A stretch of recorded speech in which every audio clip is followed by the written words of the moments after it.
5째 나팔의 재앙들입니다. 우리는 세상이 갈수록 살기 좋아지는 것처럼 보이기 때문에 갈수록 더 좋아질 것이라는 기대를 하면서 살고 있죠.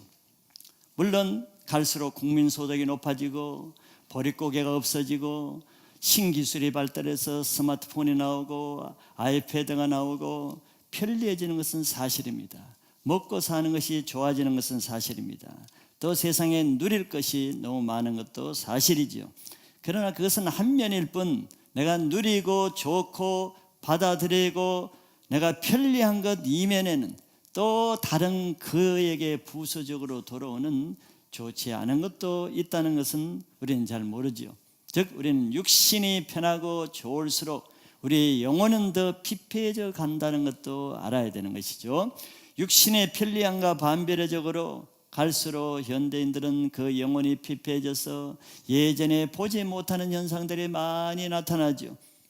불면증으로 잠을 자지 못하는 사람, 정신질환으로 우울증을 앓고 조울증을 앓고 대인기피증을 앓고 공황장애증을 앓고 사람 만나는 것을 기피하고 이런 것들은 정말 외면하고 먹고 살기 힘들어서 배가 고픈 그 고통 이상으로 이것은 더 큰 고통을 주고 있는 것입니다.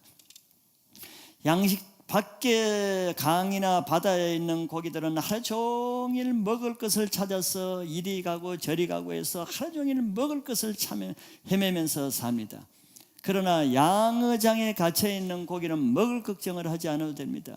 주인이 하루 뛸 때마다 먹이를 던져주고 맛있는 것을 던져주기 때문에 고생할 필요는 없습니다. 야생동물은 하루 종일 산과 들을 다니면서 먹을 것을 찾아서 고생을 하고 다녀야 되지만 가축 축사에 있는 소나 돼지는 먹을 것을 자기가 걱정하지 않아도 됩니다. 주인이 시시마다 좋은 사료를 배급해주고 배부르게 실컷 먹도록 남을 만하게 줍니다. 그러나 그 양어장에 있는 그 물고기나 축사에 있는 소나 돼지가 자기에게 주인이 주는 그 사료의 의미가 무엇인가 알고 먹는 돼지나 소나 고기는 아무도 없습니다. 자기가 그것을 주는 이유를 안다 그러면 먹지를 않겠지요. 그것을 먹고 자기가 가는 마지막 길이 어디로 가는가를 알 것 같으면 그들이 그것이 신나게 먹지는 않을 것입니다. 사람도 이와 비슷한 것이죠. 세상이 주는 호화, 편리, 유익, 쾌락, 모든 거짓과 음란과 불의를 통해서 주는 향락의 의미가 무엇이며 왜 나에게 이런 것이 주어지는가를 알고 그것을 즐기는 사람은 없습니다. 만약 그것을 알고 이 결과 마지막에 어떤 것이 나에게 돌아올 것인가를 안다 그러면은 그것이 기쁠 리도 없고 그것을 할 일도 없겠지요. 죄는 우리의 눈을 가려놓기 때문에 죄를 짓는 자마다 마귀에 속한다고 했기 때문에 죄는 마귀가 우리 눈을 가려놓는 수단이 됩니다. 볼 것을 보지 못하고 알 것을 알지 못하게 하는 것이죠. 그래서 광명의 광채가 비치지 못하게 하기 때문에 그냥 내가 어디로 갈 것인지 알지 못하고 그런 삶을 살게 되는 것이죠. 그럼에도 불구하고 하나님의 은혜는 스스로는 깨달을 수가 없고 내가 무엇을 위해서 어떤 일을 하며 어떻게 왔다가 무슨 삶을 살다가 가는가를 알지 못하는 사람에게 하나님은 바로 마지막에 가서 어떻게 될 것인가를 미리 알게 하여 주시는 분인데 그것이 바로 성경 말씀을 통해서 그 일을 알려주시는 것입니다. 특별히 마지막 때 될 일을 말씀을 통해서 알려주시는 내용이 우리가 지금 보고 있는 계시록 말씀이기 때문에 계시록에서 수없이 하나님은 우리에게 성령이 말씀하시기를 들을 귀 있는 자들은 성령이 교회에 하시는 말씀을 들으라고 하는 것이에요. 왜 듣는 자는 복이 있다고 하신 이유가 내 인생이 어떻게 와서 무엇을 하다가 어떻게 가는 것인가를 알고 사는 지혜를 얻기 위해서 우리에게 들을 귀 있는 자는 들으라고 하는 것입니다. 이 말씀을 들을 수 있는 귀를 가진 자는 들을 수 있기를 바랍니다. 왜냐하면 그것은 나중에 듣지 못하고 알지 못하는 자는 자기가 먹고 즐기고 교회 왔다 갔다 하고 종교 생활을 하는 동안 어느덧 마지막 때에 가서는 돌이킬 수 없는 그때 가서는 소용이 없기 때문에 그때가 오기 전에 내가 알아야 될 것을 알고 깨달아야 될 것을 깨닫게 하는 것이 그 자체가 하나님의 은혜인 것을 믿어야 됩니다.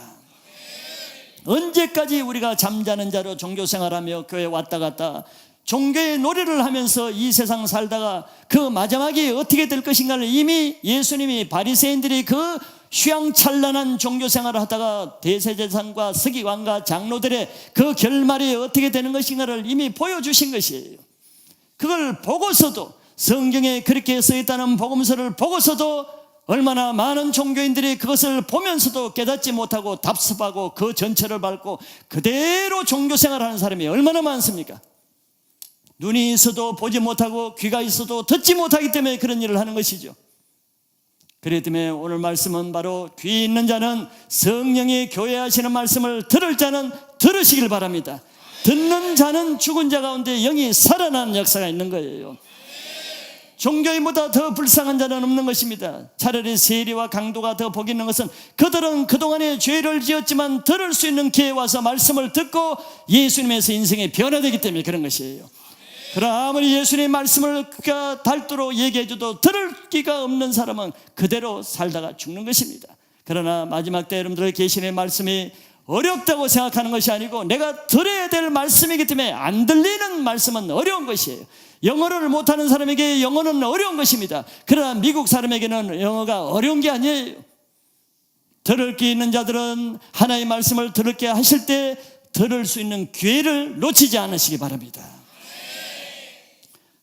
우리는 앞에서 6인의 재앙을 받고 오늘 7 재앙을 보고 있습니다. 앞에서 우리는 4가지 7 재앙을, 나팔 재앙을 보았습니다.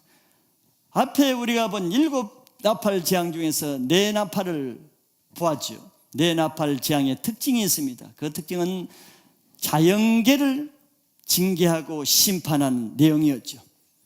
초목과 나무와 풀을 심판해 풀을 3분의 1을 태워버리고 바다를 피가 돼 3분의 1이 피가 되게 하고 다 자연계를 심판해서 물을 못 먹게 하고, 그런데 비해서 뒤에 화로라 하고 독수리가 말한 3가지 재앙은 앞에 4 재앙과 차별이 됩니다. 앞에 4 나팔과 달리 오늘 볼 5째 나팔의 재앙은 자연계를 통해서 간접적인 심판을 하는 것이 아니고 오늘은 3 나팔 재앙 중에 첫째 화는 사람에게 직접적인 재앙을 주는 그런 내용입니다. 오늘 본문을 통해서 5째 재앙을 통해서 들을 수 있는 귀를 가진 자는 그 재앙을 미리 알고 피하는 자가 되시기를 축원합니다. 첫째, 무저갱이 열리는 일로 7째 재앙이 시작됩니다. 5째 천사가 나팔을 불 때 하늘로부터 땅으로 별 하나가 떨어진 것을 보았습니다. 떨어지는 것을 본 것이 아니고 이미 떨어진 것을 보았어요. 그런데 그 별 하나가 떨어졌는데 그에게는 무저갱의 열쇠를 받았습니다. 열쇠가 주어졌다 그랬죠. 무저갱이라는 것은 한자로, 우리말에 한자로 그대로 쓴 대로 없을 무자다, 바닥 저자죠. 바닥이 없는 거예요. 즉 바닥 끝이 없어. 끝이 없는 깊은 구렁이라는 뜻입니다. 이곳에는 누가 있는가? 바로 하나님을 대적하는 악한 영들이 그곳에 갇혀 있는 곳이 무저갱이죠. 그런데 하늘에서 떨어진 이 별이 그 무저갱의 열쇠를 받았는데 그 열쇠를 받은 자가 바로 사단입니다. 사단은 하나님을 대적하는 죄를 짓게 하는 자이기는 하지만 그러나 사단은 절대 권세를 가진 자는 아닙니다. 그는 하나님의 허락하는 범위 내에서 하나님이 인정하는 일 하에서만 자기 일을 할 수 있는 것이죠. 그래서 사단은 하나님의 허락하에서 그 열쇠를 받아서 그 주권 안에 이제 허락하는 것을 계시가 되는 것입니다. 그래서 그 사단이 무저갱의 열쇠로 문을 열었을 때 그것으로부터 큰 화덕이라는 것은 불, 용광로 같은 것이죠. 거기에서부터 많은 연기들이 올라왔다 그랬습니다. 그 연기로 인해서 해와 공기가 어두워졌어요. 캄캄하게 되었죠. 창세에 보면 소돔과 고모라가 유황불로 심판을 받을 때 마치 옹기즘의 연기가 솟아올랐다 그랬습니다. 무저갱의 문이 열리면서 이 땅에는 다섯째 나팔의 심판이 시작되는 것이죠. 무저갱의 문이 열린다는 것은 그동안엔 그 안에 갇혀있던 악한 영들이 공개적으로 하나님의 허락을 받아서 이 땅에서 공개적으로 공식적으로 활동을 개시하는 시작이 되었다는 것을 말하고 있습니다. 하나님 마지막 때 예수를 믿지 않는 악한 자들을 심판하기 위해서 무저갱에 그동안 갇혀놓고 대기 상태에 있던 악한 영들을 이 땅에 풀어놓습니다. 요한일서 2장에도 그랬죠. 마지막 때는 많은 적그리스도 영이 교회로부터 나왔다고 했습니다. 그들을 하나님이 쓰시는 거죠. 심판의 도구로. 그럼 무저갱의 문을 열었을 때 그 안에서 무엇이 나타나는가? 두 번째는 바로 그 안에서 나온 황충에 대해서 보는 것이죠. 열려진 무저갱의 연기 속으로 무엇이 나오는데 보니까 황충이 그 땅에 가득히 나왔습니다. 사단이 하는 일은 바로 연기의 어두운 영막을 이용해서 자기 정체를 숨기면서 그 가운데서 은밀히 나타난 것이죠.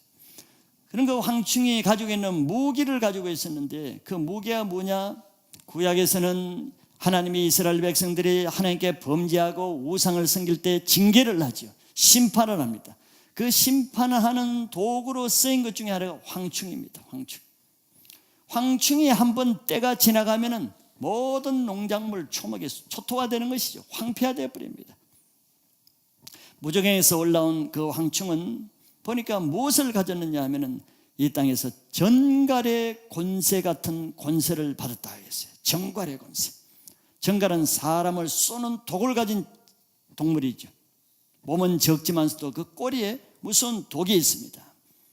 하나님께서 이스라엘 백성들이 광야에서 불평하고 원망하고 모세를 대적하고 하나님께 원망할 때 그들을 징계하는 수단으로 두 가지를 냈죠. 광야에서 불뱀을 내서 징계하시고 정갈에 쏘이게 함으로써 징계하는 수단으로 사용했습니다. 바로 이 황충에게 있는 무기가 그 하나님의 심판의 도구로서는 그 정갈에 쏘는 것을 가지고 있었다 그랬어요.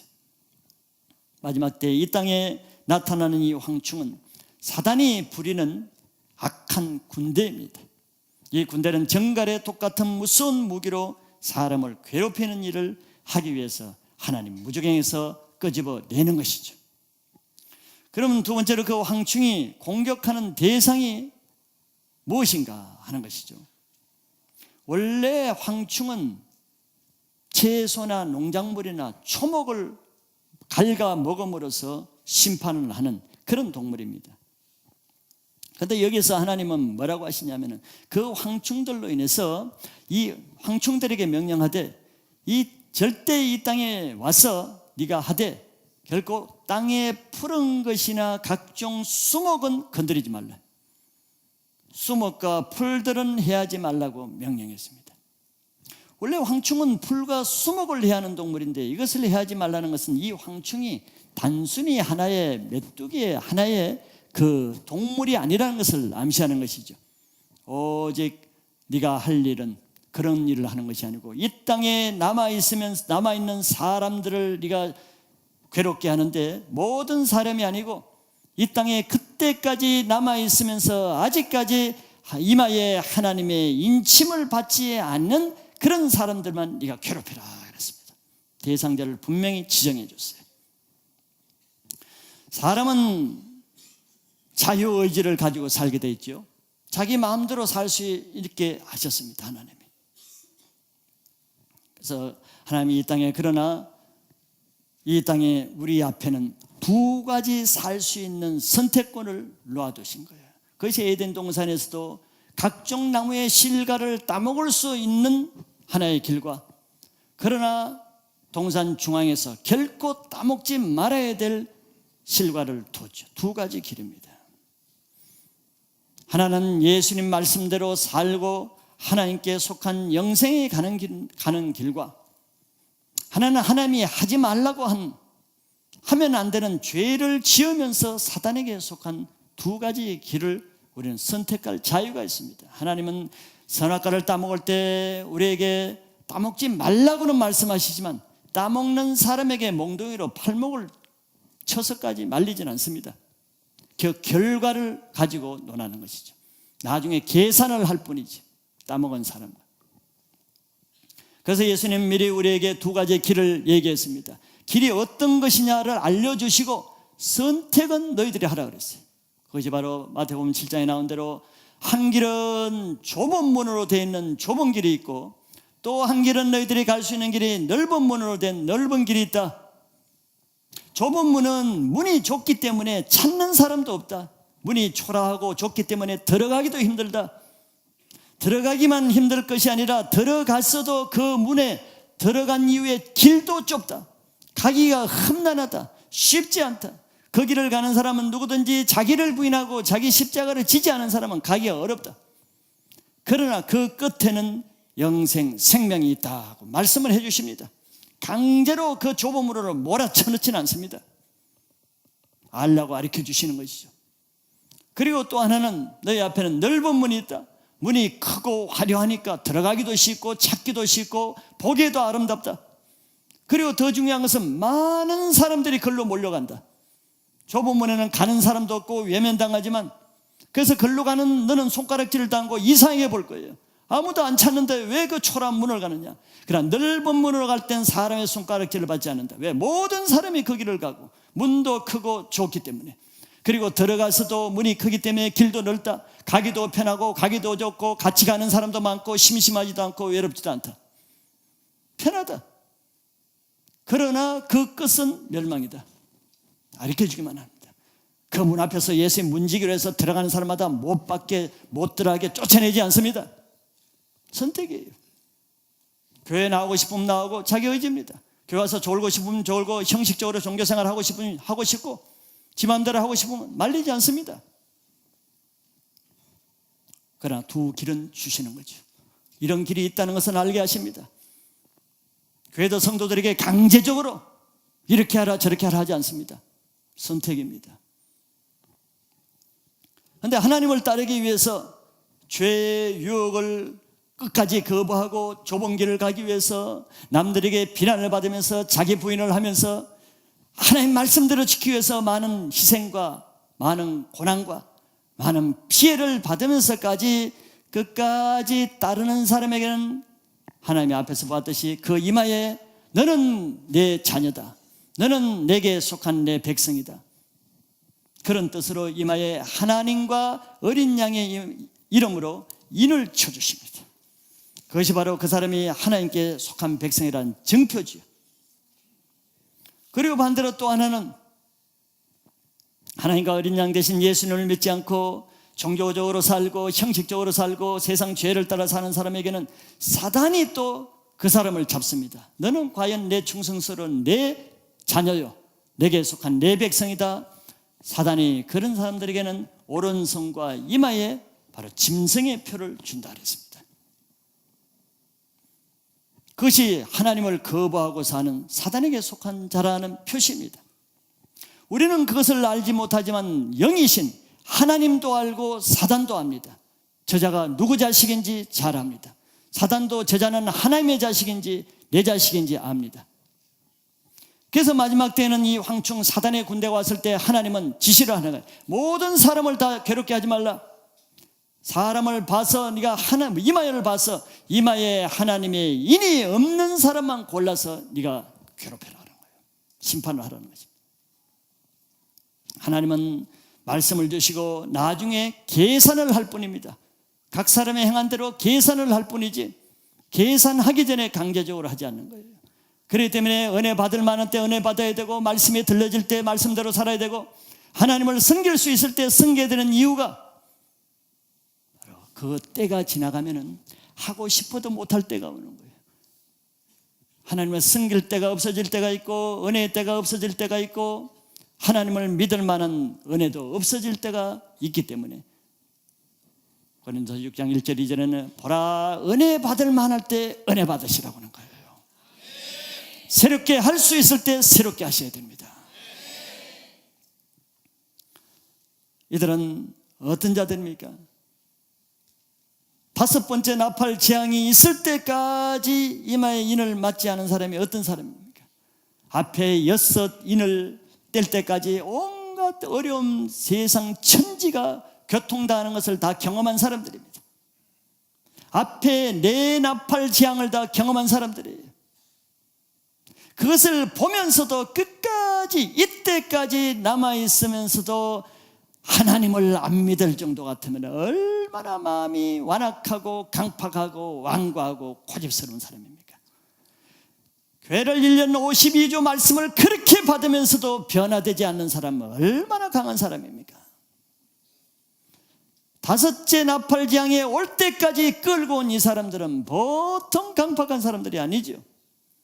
바로 이들은 짐승의 표를 받고 마음이 완악해서 회개할 수 없는 자입니다. 애굽의 바로가 모세를 통해서 하나님이 재앙을 줬습니다. 돌이킬 수 있는 기회를 주고 하나님을 알만한 기회를 줬습니다. 하나님이 행하지 않을 권세 이적을 9가지나 준 거예요. 그러나 바로는 끝까지 움직였다가 또 강팍해지고 움직였다가 또 강팍해지고, 보통 강한 자가 아니죠. 결국은 하나님 마지막 장자재앙으로 치셔서 홍해 바다에 수장할 때까지 그는 자기 완고한 마음을 돌이키지 않습니다. 그러나 하나님은 아무나 심판하지 않고 오랫동안 기회를 줬습니다. 오랫동안 하나님의 권세를 체험할 기회를 줬는데도 그때까지 짐승의 표를 받고 남아있는 자에게만 황충의 재앙을 받게 하시는 거예요. 마지막 때 하나님은 이 사단의 군대를 풀어서 그런 완고한 자들을 심판하실 때가 오는데, 그때문에 히브리서에는 말하죠. 너희가 광야에 하나님의 음성을 들을 때 너희 마음을 강팍케 하지 말라. 왜? 광야에서 이스라엘 백성들이 그렇게 하다 멸망했기 때문에. 그렇기 때문에 예배에 오실 때는 여러분들의 마음을 낮춰서 오셔야 되는 거예요. 예배에 앉아있는 자세부터 마음을 낮춰야 되는 거예요. 마음을 겸손케 해야 되는 거예요. 그러지 않는 사람들로서 마음이 강팍해지잖아요. 말씀을 듣고 분노내고 거절하고 대적하고 부정하고 판단하고, 하나님의 음성이 들을 때 마음이 강팍해지는 자처럼 무서운 자가 없습니다. 왜? 멸망의 징조이기 때문에 그런 거예요. 하나님의 음성을 들을 때 여러분들의 마음이 겸손해지면 하나님이 그 사람을 고치시는 것입니다. 3번째는 황충의 공격 방법입니다. 하나님은 이 황충들에게 그 사람들을 이마에 입맞지 않은 사람들, 짐승의 표를 가진 사람, 입맞지 않은 사람들을 괴롭히기만 하고 죽이지는 말라 그랬어요. 죽이지는 말고 오직 5달 동안 괴롭게만 하라 그랬어요. 그러나 그것은 쉬운 것이 아닙니다. 정갈이 사람을 쏠 때 그 괴롭히는 것 같은 그 괴롭히는 그 고통은 차라리 죽음보다 더 괴로운 것입니다. 죽는 것보다 더 못한 거예요. 사실 죽음은 단번에 끝납니다. 고통은 끝날 수가 있죠. 육체적인 고통은. 그러나 죽지 않을 만큼 고통하는 것이 우리 고문하는 사람의 특징이지 않습니까? 그래서 고통하는 사람들은 여기 성경에 보니까 뭘 구한다 그랬습니까? 6절에 보니까 그날에는 사람들이 죽기를 구하여도 죽지 못하고 죽고 싶으나 죽음이 그들을 피한다 그랬어요. 이게 가장 큰 고통입니다. 죽음보다 더 큰 고통은 바로 죽고 싶을 정도로 고통이 주어지는데 죽으려고 해도 죽어지지 않는 고통이에요. 이건 뭐 아무도 이런 고통은 모르겠죠. 당해보지 않고는. 이들은 끝까지 어린 양 예수님을 믿지 않은 채 자기 죄를 회개하지 않고 사단을 따라 산 사람들입니다. 모든 사람이 이 고통을 받는 것은 아니에요. 하나님은 그런 자들에게 어떤 방법으로 고통을 심판을 하는가를 보세요. 하나님의 입맞지 않고 그렇게 하나님을 믿으려 해도 믿지 않고 거부한 그들을, 누가 그들을 심판합니까? 하나님이 직접 그들을 고문합니까? 그들을 전도한 사람이 가서 고문을 합니까? 하나님을 잘 믿는 의인들과 성도들과 목회자들이 가서 그 사람들을 고문합니까? 아니죠. 하나님을 믿지 않고 그렇게 산 사람들, 사단을 따라 산 사람들, 마귀를 따라 산 사람들을 바로 누가 심판합니까? 자기가 믿고 자기가 추종하고 자기가 섬기고 자기가 경배한 바로 그 자기의 주인 되는 그 사단에 의해서 자기가 심판을 받는 거예요. 이게 바로 마귀에게 속는 자들의 실체가 드러나는 것입니다. 마귀는 자기를 따르면 세상에서 성공하고 인생을 마음껏 즐기는 인생이 되어진다고 이들을 유혹해서 이들을 자기 짐승의 표를 받게 한 것이죠. 그래서 그 속임에 두려운 자들마다 마귀가 그들의 보정수표로 짐승의 표를 줬습니다. 그런데 그 마귀가 마지막 날에 어떻게 하고 있습니까? 바로 자기 표를 받은 사람만 골라서 그들의 인생을 파멸시키고 괴롭게 하고 심판하는 일을 자기 표를 받은 사람만 골라서 하는 거예요. 마치 배고픈 고기에게 낚시 미끼를 던져가지고 너 많이 먹어라 하고 낚시 미끼를 먹게 한 다음에 걸려던 고기는 바로 냄비로 들어가는 거예요. 똑같은 것입니다. 이게 속는다는 의미입니다. 속는 거, 마귀는 속이는 자잖아요. 살인자요, 속이는 자잖아요. 거짓말의 압이잖아요. 이것이 바로 거기서 드러나는 것이죠. 마귀는 이 세상의 성공의 보장으로 짐승의 표를 받긴 후에 마지막 때에는 그 짐승의 표를 받은 사람만 골라서 죽이고, 이때는 반면에 마귀는 그전까지는 죄를 안 짓기 위해서 사는 그 사람 신자들을 핍박하고 유혹하고 배척하고 괴롭혔던 하나님의 입맞은 그달은 그때 가서는 손도 못 대게 하십니다. 이 세상에 살 동안에는 하나님 믿는 사람을 그렇게 모질게 잔인하게 핍박하고 미워하고 배척하고 못살게 구는 그 사단이 이때가 가면은, 그때가 가면은 하나님의 입맞은 자들을 손도 못 대게, 건드리도 못하게, 해치지 못하게 하는 거예요. 그리고 반대로 이 세상에서 그렇게 세워지고 영광스럽게 높여지고 성공하게 되고 그렇게 잘 살게 해주는 바로 그 사람들만 골라서 자기가 심판하는 거예요. 얼마나 놀라운 일입니까? 속지 않는 인생이 되시길 바랍니다. 마지막 큰 세 번째는 황충의 모습입니다. 황충은 마지막 때 이 땅에 무서운 전쟁을 일으키는 사단의 군대라 했습니다. 그 사단의 군대가 이 땅에 나올 때, 무저갱에서 올라올 때, 이 땅에 나올 때 어떤 모습으로 나타나는가 하는 것을 보여주는 것이죠. 첫째는 7절에 보면은 그들의 모습이 전쟁을 위해 준비된 말들 같다. 2000년 전에 말들은 기병입니다. 기병.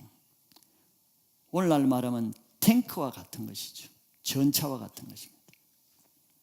이 황충은 곧 금방 전쟁을 일으킬 수 있도록 만반의 준비가 된 이 기마 말들 같은 모습을 하고 있었다 그랬어요. 이들이 바로 마지막 때 하나님의 심판을 수행할 전쟁의 용사, 사단의 군대죠. 하나님 마지막 때 다시 말씀드리지만 전쟁이라는 수단을 통해서 이 땅을 심판하는데 바로 그 전쟁의 주도자로 사단의 군대를 쓴다는 거예요. 마지막 때 요즘 시대는 경제가 발전하고 먹고 살기가 좋아졌고 경제가 다 성장합니다. 먹고 사는 문제가 어려운 나라, 빈곤층에 있는 인구가 전 세계 인구 중에 한 10억이 된다고 그러죠. 근데 많은 나라들이 먹고 사는 문제가 해결된 나라들이 뭘 하는가를 보세요.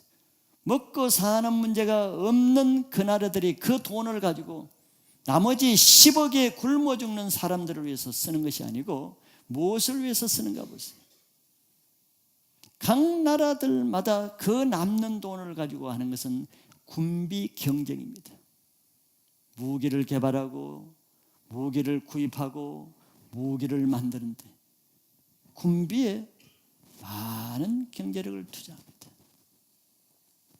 아마 전 세계 강대국들이 군비에 투자하는 그 돈만 가지면은 빈곤에 처한 10억의 인구를 다 먹고 살리기도 남을 만한 비용일 것입니다. 지금 있는 무기만 해도 인류를 몇 번 파괴하고 죽이고도 남을 만한 가공할 무기들이 이미 비축되어 있습니다. 그럼에도 계속 더 가공할 무기들을 경쟁적으로 만들고 개발하고 사재기를 하는 이유가 뭐겠어요? 언젠가는 하나님께서 그 무기들을 쓰시기 위해서 그렇게 하도록 놔두는 것이죠. 그 엄청나게 번 돈을 가지고, 그 아까운 돈을 가지고 엄청난 무기를 예비하는데 그 나중에 안 쓰기 위해서 그러겠어요? 언젠가는 쓰기 위해서 그러는 것이죠. 언제 쓰겠습니까? 하나님은 쓸 때를 아시기 때문에 쓸 때를 위해서 예비하고 대비하고 쌓아놓게 하는 것이. 그래서 그 무기의 분량이 차면은 강대국 중에 악한 사람을 일으켜서 전쟁의 빌미를 제공하게 되겠죠. 전쟁을 좋아하는 자가 전쟁을 하게 되고 전쟁에 이길 승산이 있는 자가 전쟁을 선택하게 됩니다. 그런데 이 무정에서 나온 황충을 보니까 막 전쟁을 위해서 아주 준비가 다 된 그런 말들 같은 모습으로 나타났다는 거예요.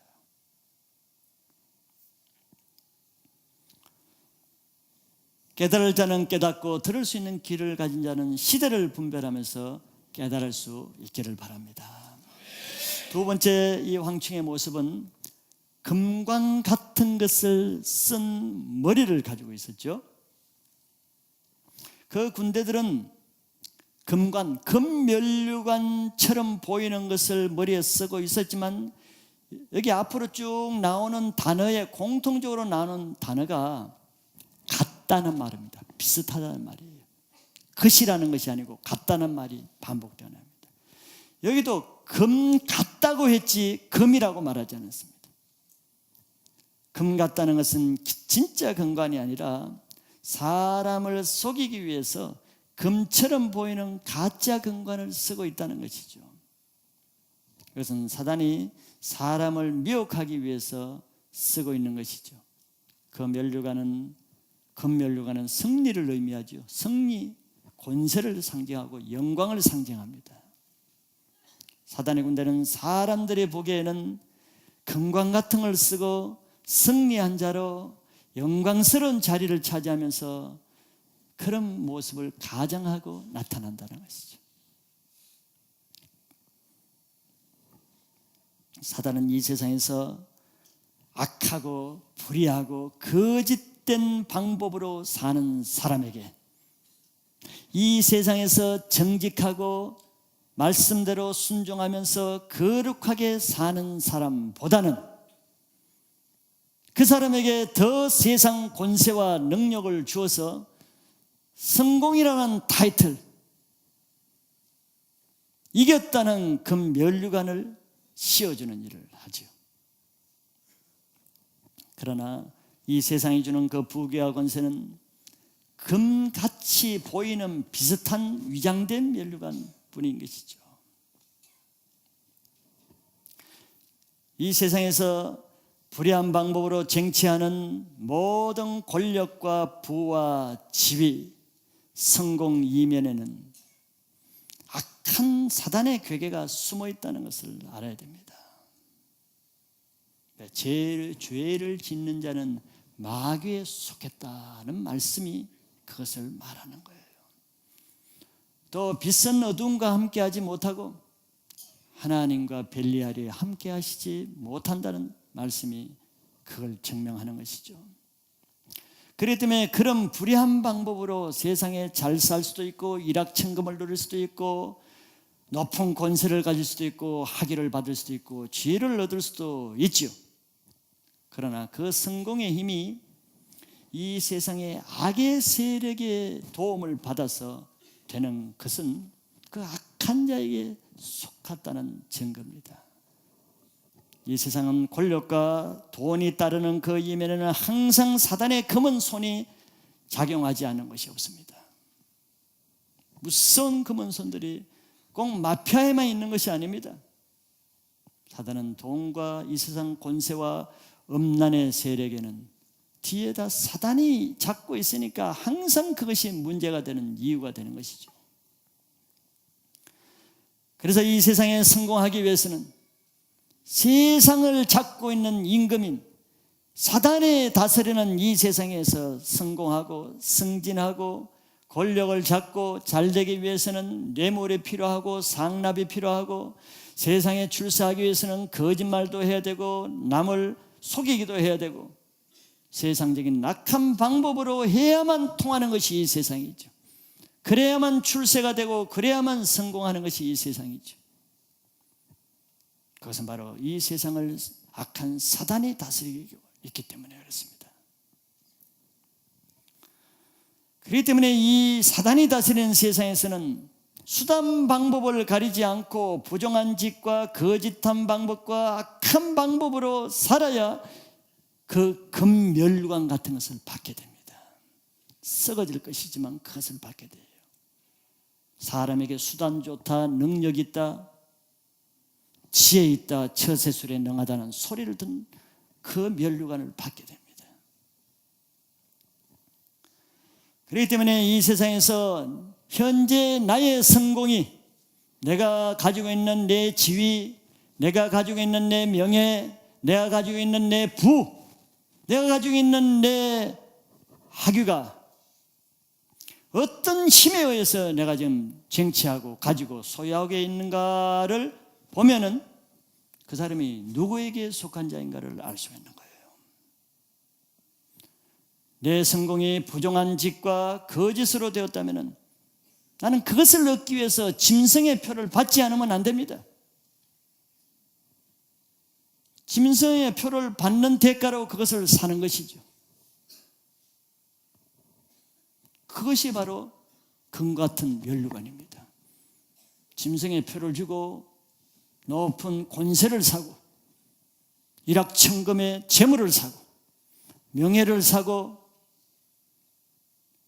자기의 지위와 학위를 사고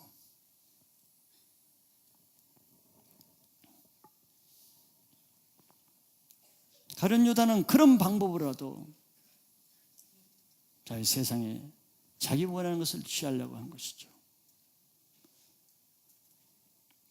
그러나 반면에 내가 하나님의 거룩한 말씀과 내가 하나님 앞에 중심을 지키며 정직하게 하나님께 기도하여서 내 인생을 성공했다 그러면 내가 하나님께 속하여 하나님의 능력으로 되었다는 증거가 될 것입니다. 그것이 바로 요셉과 같은 사람이요 다니엘과 같은 사람이요 다윗과 같은 사람이죠. 요셉은 그 불의한 형들 밑에서도 자기는 불의하게 하지 않고 그 못된 보디발의 아내 그 밑에서도 자기는 하나님 앞에 덕지하지 않기 위해서 부정한 방법으로 살지 않았습니다.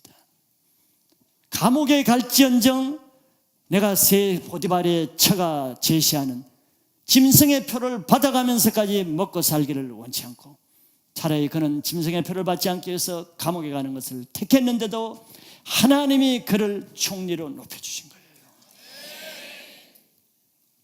다니엘은 세상이 하는 것처럼 왕의 진미나 먹어가면서 마실 거 먹고 먹지 말아야 될 거 먹으면서 그렇게 사는 것이 아니고 또 하나님 앞에 기도하라는 것을 기도 못하게 한다고 해서 기도하지 않고 그렇게 사는 것이 아니고 하나님을 섬기는 것을 막아도 포도주와 진미를 거부하고 장성에서는 하나님의 우상을 섬기지 않고 하나님의 진리대로 살기 위해서 하루 3번 동일하게 기도하는 대로 사자굴에 던져 지을정 짐승의 표를 받아가면서까지 국무총리직을 유지하려고 하지 않았습니다. 그는 차라리 짐승의 표를 거절하고 사자굴에 던져졌을 때 하나님은 오히려 그를 수석 총리가 되게 하신 거예요. 다윗은 사울이 부정한 짓으로 자기를 모함하고 시기해서 그랬지만 똑같이 사울과 같이 그렇게 상대하지 않고 중심을 하나 앞에서 할 때 하나님이 왕이 되게 하셨지, 내가 왕이 되기 위해서 불의한 방법으로 사울을 쳐 죽이고 악한 자를 쳐 죽이면서까지 왕이 되고자 하지 않았습니다. 짐승의 표를 받아가면서까지 왕이 되고 정치의 권세를 가지고 짐승의 표를 가져가면서까지 내가 사업이 부흥케 일으키고 돈을 벌고 그렇게 하기를 원치 않아요. 하나님의 입맞은 자의 특징은 하나님의 표 외에는 받지 않습니다. 그런 사람은 하나님이 하나님의 표로 그를 높여주시는 거예요. 똑같이 높은 면류관을 가지고 있지만 하나님이 주신 면류관은 금면류관이고 사단이 주어서 된 면류관은 금 같은 비슷한 면류관이라는 것을 알아야 됩니다. 세 번째는 사람의 얼굴 같은 얼굴을 하고 있습니다. 황충이 사람의 얼굴 같은 모습을 하고 나타났다는 거죠. 우리는 사단의 군대라고 하면은 그 군대는 흉악스러운 마귀의 모습으로 나타났을 것이라고 지레 생각하지만 성경은 마귀의 모습, 흉악한 모습, 짐승 같은 모습으로 나타나는 것이 아니고 사단의 군대는 사람의 얼굴 모습을 하고 있다는 거예요. 사단은 다른 모습이 아니라 사람의 얼굴, 사람의 모양으로 일을 합니다. 그래서 얼굴은 사람 모양을 하고 있으면서도 하는 행동은 짐승 같은 짓을 하는 사람도 있고 악한 마귀 같은 짓을 하는 사람이 있는 이유가 바로 마귀가 사람의 얼굴을 가지고 하기 때문에 그렇습니다. 베드로라 할지라도 순수한 어부의 얼굴을 가지고 예수님의 제자의 얼굴을 가지고 있었지만서도 사단은 그 베드로의 얼굴을 가지고 예수님을 대적하는 일을 했죠. 그래야 할 때 예수님은 그 베드로의 얼굴을 보면서 베드로를 책망하는 것이 아니고 이 사단아 내대로 물러가라, 네가 하나님의 일을 생각지 않고 사람의 일을 생각하는 거다. 하나님은, 예수님은 그 중심을 놔죠. 사람의 얼굴을 하고 사단의 일하는 것을 다 알아챕니다. 사단은 거룩한 광명의 천사의 얼굴을 하고 악한 사단의 일을 교회에서 하잖아요. 의의 역군의 모습에 가장 거룩한 사람의 얼굴을 빌려가지고 그 얼굴로 악한 짐승 같은 일을 교회 안에서 한단 말이죠. 그러니까 교회를 다니면서도 하나님을 대적하고 불순종하고 악한 짓을 하는 사람이 얼마나 많아요. 사단은 사람의 얼굴을 가지고 나오기 때문에 그래야 사람들이 속지요. 그렇기 때문에 악한 일을 하는 사람은 사람의 얼굴을 가지고 사단의 군대로 이용되는 것입니다. 우리는 세상에 아무리 먹고 사는 일이 없어도 사단이 시키는 일을 해가면서 먹고 살 그런 사람이 되어서는 안 되죠. 하나님을 대적하며 남에게 상처를 주며 하나님의 말씀을 거역하면서 교회를 다니기까지 할 필요는 없는 것이죠. 그건 다 사단의 군대로서 사용되는 하수인이 되기 때문에 그렇습니다. 마지막 때는 사람의 얼굴을 하고 짐승과 같은 악하고 잔인한 일을 하는 그런 군대가 일어날 것인데 바로 그래서 사람들이 속는 것이에요. 저 사람은 그런 일을 할 사람이 아닌데, 저 나라는 그런 일을 할 사람이 아닌데, 저 대통령은 사람에게 인기가 그렇게 많은 대통령인데 그럴 일을 할 사람이 아닌데, 저 그리스도는 광명의 천사와 의의 역군의 모습으로 나타날 것입니다. 네 번째는 여자의 머리털 같은 머리털을 가졌어요. 이것도 같다는 말을 했지 그렇다고 말하지 않습니다. 그들에게는 여자의 머리털 같은 머리털을 가졌는데 진짜 머리털이 아니고, 진짜 여자의 머리털이 아니고 여자의 머리털처럼 하고 있는 것이죠. 이 사단의 군대는 누굽니까? 남자들입니다. 여자의 머리털은, 여자에게서 머리는 자기 외모와 품위와 자기의 용모를 나타내는 아주 중요한 수단이죠. 자기의 영광을 나타내는 수단입니다. 자기의 아름다움을 표현하는 수단입니다. 이 군인들은 남자들인데도 불구하고 그들의 머리는 여자의 머리털처럼 길게 아름답게 하고 있었다는 것이죠. 성경에는 구약에서 하나님은 남자는 남자로 지으시고 여자는 여자로 지으셨습니다. 그건 믿으시죠? 그렇게 지으신 하나님은 구약에서 그렇게 지으셨을 뿐만 아니라 남자는 남자답게 살게 하고 여자는 여자답게 살게 했어요.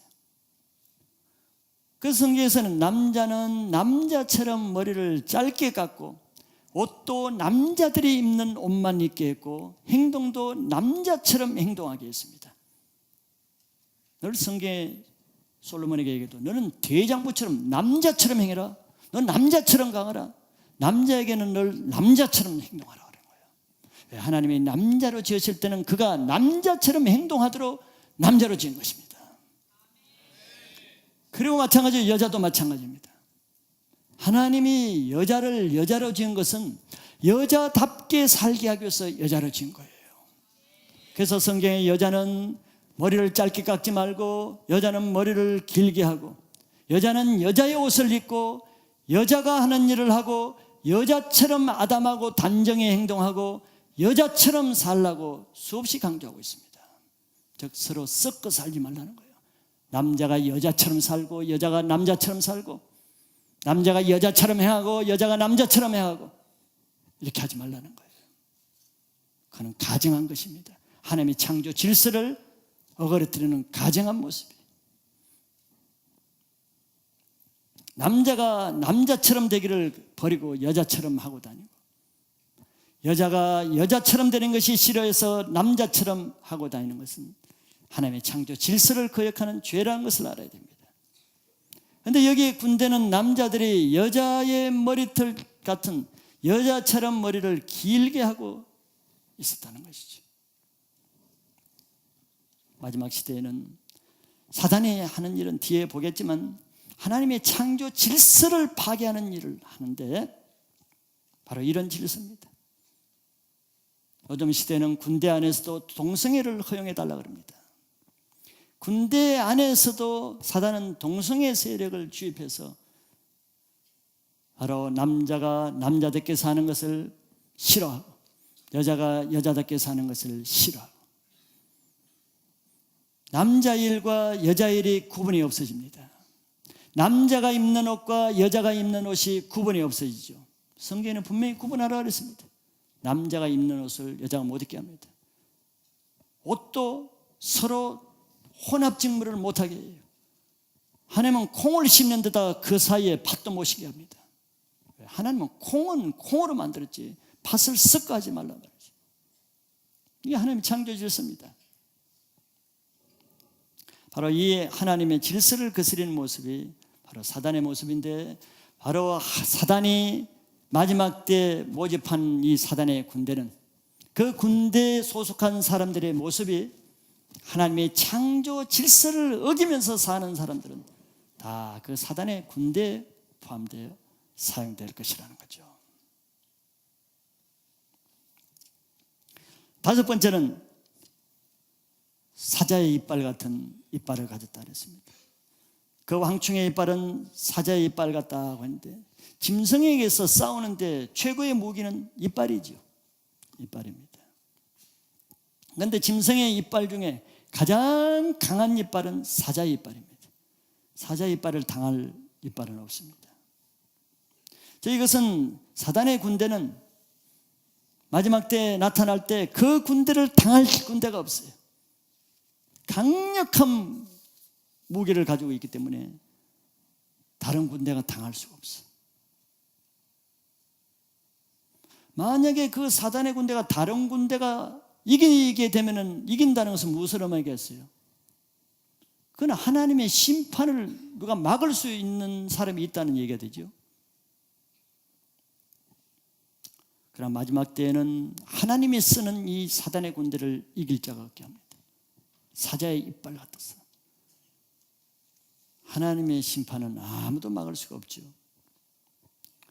이것은 또 무엇을 의미하겠습니까? 마지막 때 사단에 의해서 조정받는 하나님의 심판의 도구로 쓰임받는 군대가 어떤 군대가 될 것인가를 알려주는 것이죠. 이 세상에서 어떤 나라의 군대도 이길 수 없는 사자의 이빨과 같은 가장 최강대국의 군대가 바로 사단이 쓰는 심판의 도구가 될 수밖에 없겠죠. 그러므로 아무도 당할 수 없는 최대 강대국의 군대가 마지막 때 사단이 이용하는 세력이 될 것이에요. 그런 강대국의 나라를 어떻게 이용하겠습니까? 사단은 바로 그런 강대국의 나라를 통솔할 지도자를 세우는 일에 정치력을 발휘하고 업무 수술을 발휘해서 자기가 쓸만한 사람을 크게 지도자로 세우겠죠. 그래서 히틀러 같은 이런 한 사람만 세워놓으면 조금 정신 이상한 듯이 보이는 그 사람에 의해서 전 세계는 대환란이 오게 되는 것입니다. 그렇기 때문에 강한 자는 겸손해야 하나님의 도구로 쓰임받지, 강한 자가 끝까지 그 강한 것을 의지하면 누구에게 쓰임받냐면 사단에게 쓰임받습니다. 성경은 어디에도 하나님은 강한 자를 들어서서 약한 자를 부끄럽게 한다는 말이 절대 안 나옵니다. 하나님은 항상 약한 자를 쓰셔서 강한 자를 부끄럽게 하시는 분이에요. 요셉의 형들보다 요셉을 쓰시는 하나님, 자식이 많은 노인들보다 자식 없는 아브라함을 쓰시고, 형들보다 더 못난 말제 다윗을 쓰시고, 어부들인 베드로와 12 제자를 쓰시는 하나님, 끝까지 자기 강한 것을 꺾지 못하고 강한 것으로 살고자 하는 사람은 거의 사단이 쓰는 도구가 되지, 하나님은 그런 사람 쓰기 어렵습니다. 그래서 교회 안에서도 보세요. 정말 신앙이 잘하고 하나님의 사랑이 있는 사람, 강한 자입니까? 약한 자입니까? 자기가 강한 사람은 하나님 쓰기 어렵습니다. 몇 년이 있어도 자기 의 하나 꺾지 못하는 사람은 얼마나 강해요? 그가 하나 자기 자존심 하나 꺾지 못하는 사람은 얼마나 강한 사람이야? 그거 꺾으면 자기 인생이 달라질 텐데, 하나님이 내 인생을 달라지는 은혜가 주어질 텐데, 그거 하나 꺾지 못할 정도로 강한 자 하나님이 쓸 수 없습니다. 누가 쓰겠어요? 사단이 쓰니까 강한 자들의 마음은 다 강팍하단 말이에요. 강한 자들의 마음은 다 고집이 강하단 말이에요. 불순종의 세력이 강하단 말이에요. 사단의 군대에 속한 사람은 그런 강한 자들을 모집하게 됩니다. 사자의 이빨을 가진 같은 사람을 사단이 쓰지, 하나님은 지렁이와 같은 사람을 쓴다고 그랬어요. 여섯 번째는 철호심경 같은 호심경을 가지고 있다 그랬어요. 호심경은 가슴을 보호하는, 요즘 말로 하면 방탄복과 같은 것이죠. 방탄복.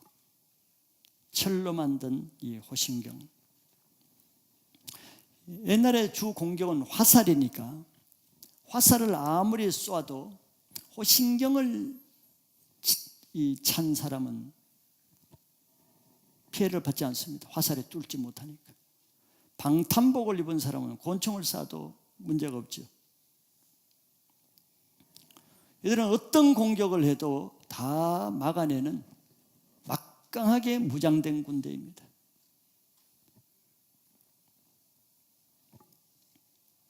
요즘은 각 나라마다 얼마나 무서운 무기들을 많이 비춰갑니까? 미사일에다가 뭐 스커드 미사일에다가 탄도 미사일에다가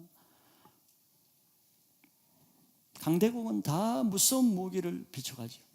그러나 더 강한 나라는 어떤 나라입니까? 무서운 무기를 비춰간 나라보다도 더 강대국은 바로 그 미사일이 날아오는 것을 방어할 수 있는 무기를 가진 나라죠.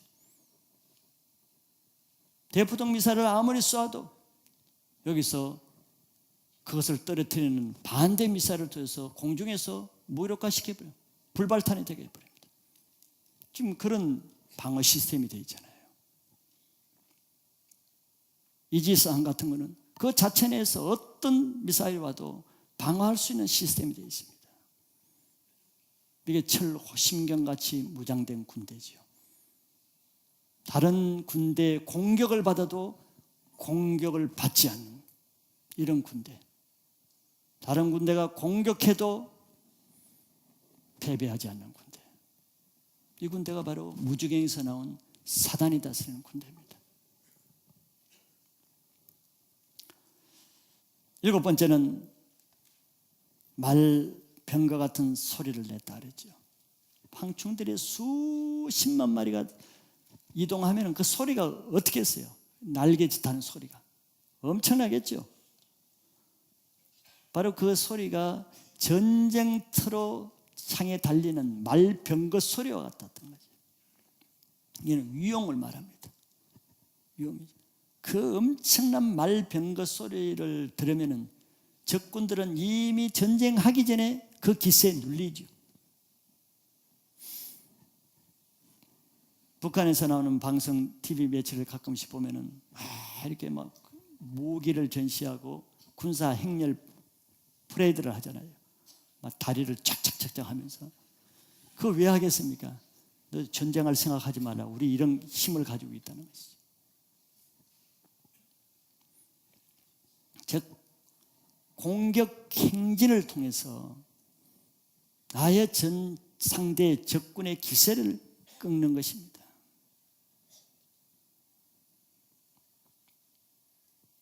작은 나라는 미국과 전쟁이 일어난다는 상상만 해도, 미국이 자기를 공격한다는 상상만 해도 그것은 이미 기세가 죽습니다. 죽어집니다.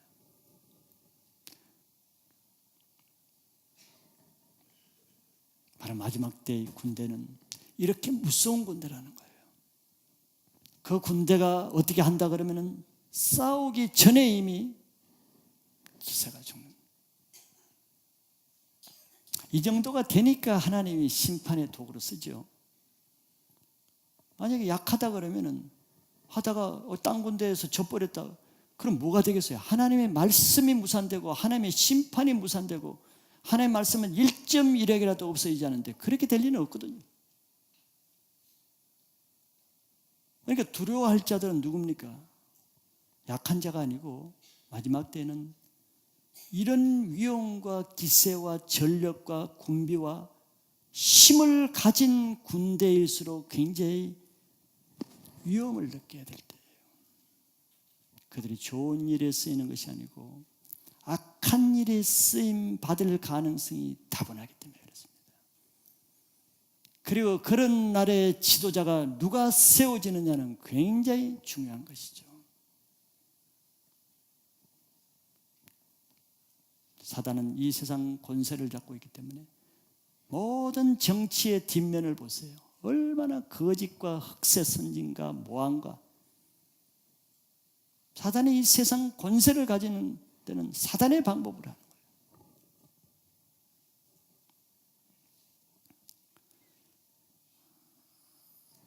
그래도 이 세상 강한 것을 자랑할 필요가 없습니다.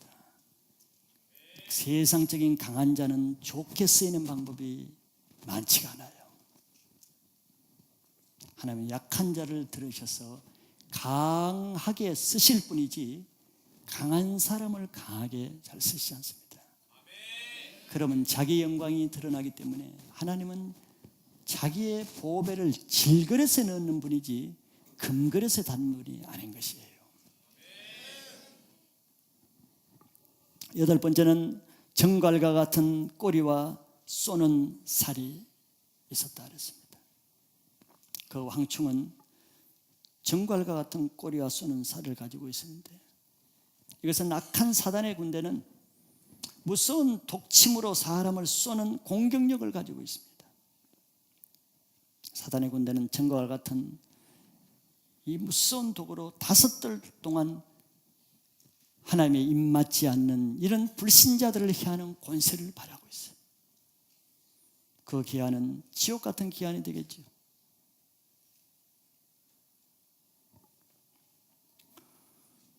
(2차전) 때 일본 나가사키 원자폭탄이 투여됐을 때, 물론 직접 그걸 맞은 사람은 많이 죽었겠지만 반경 수십 킬로 안에서 그 방사 핵계 노출만 받은 사람은 죽지는 않았거든요. 죽지는 않고 살아있는데, 여러분들 아시겠지만 지금 거의 60년, 65년이 지났잖아요. 65년? 그렇죠. 거의 6, 70년이 지나가는데도 지금도 그 쏘는 고통을 받고 있습니다. 죽는 것보다 참 못하는 그런 고통을 받고 있는 거예요. 베트남 전쟁에서 그 고엽제로 피해를 받은 그 참전 용사들은 지금 거의 4, 50년 지난 지금까지도 그 고통을 당하고 있습니다. 역시 정갈에 쏘는 살과 같은 것이죠. 사람의 육신의 고통을 가져오고 마음의 상처와 쓴뿌리와 쏘는 괴로움을 당하게 하는 것이죠. 마지막 9번째는 이 무저갱에서 나온 군대는 그들에게 왕을 가지고 있습니다. 그 왕이 바로 무저갱의 사자였습니다. 이들을 통치하는 왕을 보니까 무저갱의 사자인데 그 이름이 히브리어로는 아바돈이며 헬라어로는 아볼론이라고 그랬습니다. 그 두 뜻은 모두 파괴자라는 뜻이에요. 파괴자. 이것이 사단의 본성이요, 사단의 속성이며 사단의 사명이며 사단의 임무입니다. 이것이. 사단은 파괴자예요. 하나님은 창조주라고 우리가 말씀하시죠. 하나님은 창조주입니다. 하나님은 없는 것을 만드시고 창조하시고 세우시고 새롭게 하고 만드시는 분이에요. 그런데 비해서 사단은 하나님이 창조하시고 만들고 세우는 것을 파괴하고 허물고 망가뜨리는 일을 하는 것이에요. 그렇기 때문에 사단은 결코 창조적이고 생산적이고 남을 세우는 일을 하는 일을 하지 않습니다. 늘 부정적으로 남을 비방해서 쓰러뜨리고 모함해서 죽이고 하나님의 아름다움을 비방해서 깎아드리고 늘 부정적이고 폐쇄적이고 파괴적인 일을 하죠. 그 중에서 하나님의 권위를 대항해서 하나님의 권위를 파괴하고 하나님의 영광을 파괴하는 일을 합니다. 루시퍼 천사는 가장 먼저 한 것이 하나님을 찬양 경배받아야 될 그 하나님의 보좌에서 하나님의 영광을 박차고 파괴하고 돌아선 배반자지요. 그렇기 때문에 이 땅에 내려와서는 하나님이 지은 하나님의 모든 피조물, 하나님의 세운 모든 창조 질서, 이것을 파괴하는 것을 주 업무로 하는 것이죠. 죄라는 것은 바로 이것입니다. 하나님의 하라는 것은 하지 않고 하지 말라는 것은 하고 하나님의 질서를 파괴하는 것이 죄지요. 그래서 이 사단은 우리 사람 안에 하나님의 모양과 형상으로 지은 우리 사람들의 인격을 파괴하죠. 그러니까 분명히 저 사람이 사람인데 짐승 같은 행동을 하고 교회를 다니면서도 마음이 꼬부라지고 부패되고 악하고 잔인하고 왜곡되고 삐뚤고 비판적이고 불평적이고 왜 사람이 그렇게 살아죠? 자기도 괴롭고 남도 괴로운데도 파괴된 인격을 가진 사람이 얼마나 많습니까? 하라 그러면 꼭 하지 않고, 하지 말라는 것은 꼭 하고, 이렇게 하라 그러면 저렇게 하고, 인격이 파괴됐어. 왜 사람이 그렇게 살아야 됩니까? 사랑해야 될 부부간의 남편과 아내가 사랑하고 섬기고 아름답게 살아가는 것이 하나님의 창조 질서인데도 불구하고 사단은 부부관계를 파괴하고 미워하고 질투하고 시기하고 불리하게 해서 남 같은 생활을 하고 남보다 못한 관계로 한 집에서 살고, 지금 시대가 그런 시대잖아요. 이게 다 누가 일하는 것입니까? 마지막 시대는 현저한 하나님의 창조 질서가 파괴가 급속히 일어나는 거예요. 하나님의 창조 질서를 자기 마음대로 갈라쓰고 이혼하고, 가정에 세운 하나님의 질서, 자녀는 부모를 공경하고 부모는 자식을 사랑하고 괴롭게 하지 말고, 형제간에 서로 우애 있게 살고 하는 것은 자식이 부모를 대적하고 부모가 자식을 매도하고 창조 질서를 파괴하는 것입니다. 국가 사회도 하나님이 세운 질서입니다. 성경은 왕을 하나님이 세웠다 그러고 그 왕을 존경하라 그러고 왕을 위해서 기도하라고 했어요. 그러나 국가 사회의 지은 질서를 파괴하고 직장에 세운 질서를 파괴하고 학교의 교사와 학생 간에 세운 질서를 파괴하고 서로 권위를 파괴하는데 앞다투어서, 그것이 무슨 자기가 권위인 줄 알아요. 학생이 교사를 대적하고 아래 직원이 윗 상사를 대적하고 자기들이 세우는 권위를 자기들이 무너뜨리고, 이거는 하나님이 속한 사람이 하는 일이 아닙니다.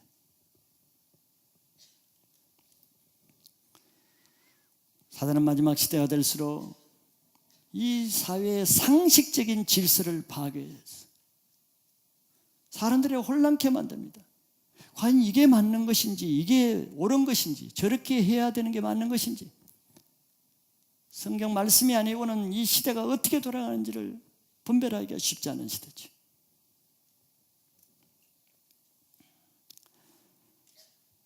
이런 일을 즐겨하는 사람들이 모인 군대가 바로 마지막 때 사단의 군대. 이런 군대를 통해서 마지막 때는 사단은 자기 이름 그대로 모든 하나님의 질서를 파괴하는 시대가 올 것입니다. 자, 이것이 바로 첫째 화의 비극입니다. 독수리가 화라고 한 세 화 중에 첫째 화고, 12절에 보면은 첫째 화는 지나갔으나 보라 아직도 이후에 화 둘이 이르리라. 아직도 두 가지 화가 남아있다는 것이죠. 자, 우리는 이것을 두려워할 필요가 없습니다. 두려워하는 자는 마귀에 속한 자지요, 하나님의 영은 두려워하는 영이 아닙니다. 무엇을 두려워해야 됩니까? 내가 지금 하나님 앞에 있지 않는 것을 두려워해야 되고, 내가 하나님의 말씀을 듣고도 세상 죄 안에 있는 그 자체를 두려워해야지 마지막 때 심판을 두려워할 필요는 없습니다. 내가 하나님의 입맞은 자로 있으면 심판은 내 것이 아니에요. 심판이 나를 어떻게 건드리지를 못합니다. 그러나 두려워해야 될 사람은 따로 있는 것이죠. 말씀을 계속 주는데도 그것이 들려지지 않고 믿어지지 않고 깨달아지지 않고 받아들이지 않는 자는 두려워해야 됩니다. 그래서 지혜로운 사람은 현재 주어지는 것만 바라보는 것이 아니고 앞으로 내 인생이 되어질 것을 미리 바라보면서 미리 대비하는 삶을 사는 것입니다. 지금 믿을 수 있는 기회가 있을 때 믿을 수 있기를 축복합니다. 때가 지나가기 전에 세월을 아껴야 됩니다. 왜냐하면 이 때가 악하기 때문에 즉 악하다는 것은 지금 악한 사단이 강력하게 역사하는 때이기 때문에 믿으려고 해도 믿기가 어려운 때고, 여러분들 신약 성경 통독할 때 말씀에 나오죠. 믿기를 구하여도 믿지 못할 자가 있다 그랬습니다. 마지막에 사단의 방해 때문에. 이렇게 하나님의 교회까지 불러주셔서 믿을 수 있는 기회가 줄 때 이것을 만홀히 여기고 무시 여기지 아니하고 성령이 교회에게 하시는 말씀을 들을 수 있는 귀를 가진 자는 들으시길 바랍니다. 마지막 때엔 그래서 어린 양의 혼인잔치에 들어가기 위해서 예수 그리스도의 형상으로 회복되어서 흠없고 점없는 신부로 준비되는 일이 지금 해야 될 때지, 지금 세상에 먹고 사는 일에 이것을 하느냐 마느냐 그런 차원에 머물 때가 아닌 것입니다. 이제는 하나님 앞에 여러분들 1년 동안은 그의 나라와 그 일을 위해서 부르짖으면서 기도할 때, 이제는 내가 먹고 사는 문제가 아니고 아직도 하나님 앞에 나오지 못한 나의 가족, 내 이웃, 이 민족과 열방을 보세요. 하나의 마음으로 이 시대를 바라보면 내가 무엇을 해야 되는가, 지금 내 문제에 매여 있을 때 아닙니다. 겨우 내 문제, 내 은혜 받기 위해서 주일날마다 나옵니까? 그러니 그 인생이 초라하게 되는 것입니다. 나는 눈을 들어서 하나님의 눈을 가지고 이 시대를 바라보는 하나님의 군대에 속한 하나님의 사람이 되기를 축원합니다.